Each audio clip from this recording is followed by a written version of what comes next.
La loyauté, éloge d'une valeur en voie de disparition. La loyauté, cette noble sentinelle de l'âme, se tient au carrefour de la morale et de l'existence, veillant sur les liens que nous tissons avec autrui comme sur ceux que nous nouons avec nous-mêmes. Elle n'est ni une servitude aveugle ni une soumission docile, mais une promesse élevée au rang d'art, une danse délicate entre liberté et engagement. Dans un monde où les vents de l'opportunisme soufflent avec fracas, la loyauté apparaît comme un acte de résistance, un défi jeté à la fugacité des désirs et à l'érosion des valeurs. Elle est, en son essence, une affirmation de la dignité humaine face à l'éphémère. Platon, dans la République, esquisse une cité idéale où la justice repose sur l'harmonie des âmes, et cette harmonie ne peut s'épanouir sans la loyauté, celle des gardiens envers leurs devoirs, celle des citoyens envers leur communauté. Car la loyauté est le fil d'or qui relie l'individu au tout, un écho de cette filia aristotélicienne, cette amitié vertueuse qui transcende l'intérêt personnel pour s'élever vers le bien commun. Aristote lui-même ne voyait-il pas dans l'amitié loyale une condition de la vie heureuse, un miroir où l'âme se reconnaît et se parfait? Être loyal, c'est ainsi choisir de voir dans l'autre non un moyen, mais une fin, selon la belle intuition kantienne. Littérairement, la loyauté trouve ses héros dans les figures tragiques et lumineuses qui peuplent nos récits. Pensons à Antigone, cette frêle silhouette défiant Créon dans la pièce de Sophocle, fidèle jusqu'au tombeau à la loi des dieux et à l'amour fraternel. Ou encore à Samwise Gamgee, humble jardinier du Seigneur des Anneaux de Tolkien, dont la loyauté indéfectible envers Frodon incarne une force plus grande que les anneaux de pouvoir.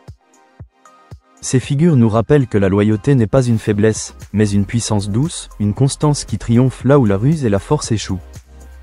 La science elle-même, dans son exploration des liens humains, vient éclairer cette vertu d'une lumière nouvelle. Les neurosciences, par les travaux de chercheurs comme Franck de Waal, révèlent que la coopération et la fidélité ne sont pas de simples constructions culturelles, mais des instincts ancrés dans notre biologie sociale. Les primates, nos lointains cousins, manifestent des comportements de loyauté envers leurs pairs, suggérant que cette disposition est un legs évolutif, un ciment qui a permis aux sociétés de prospérer. Pourtant, si la loyauté est naturelle, elle n'en demeure pas moins un choix, celui de cultiver ce germe brut en une fleur consciente, comme le jardinier patient de Voltaire qui, dans Candide, préfère à l'agitation du monde le soin de son lopin de terre. Mais la loyauté ne se limite pas aux autres, elle est aussi une fidélité à soi-même, à ses principes, à cette étoile intérieure que Dante, dans sa Divine Comédie, appelle « l'amour qui meut le soleil et les autres étoiles ». Nietzsche, dans son exaltation de la mort fati, nous invite à embrasser notre destin avec une loyauté sans faille, à dire « oui » à la vie dans ses joies comme dans ses tourments. Cette loyauté intime est un roc sur lequel l'âme bâtit son refuge, un rempart contre le chaos et le doute. Car, comme le note Camus dans le mythe de Sisyphe, l'absurde naît de la rupture entre l'homme et le monde. Or, la loyauté, par sa persistance, répare ce divorce, redonnant sens à l'effort. Cependant, la loyauté n'est pas exempte de péril. Elle peut, mal comprise, se muer en dogmatisme, en une chaîne qui entrave plutôt qu'elle n'élève.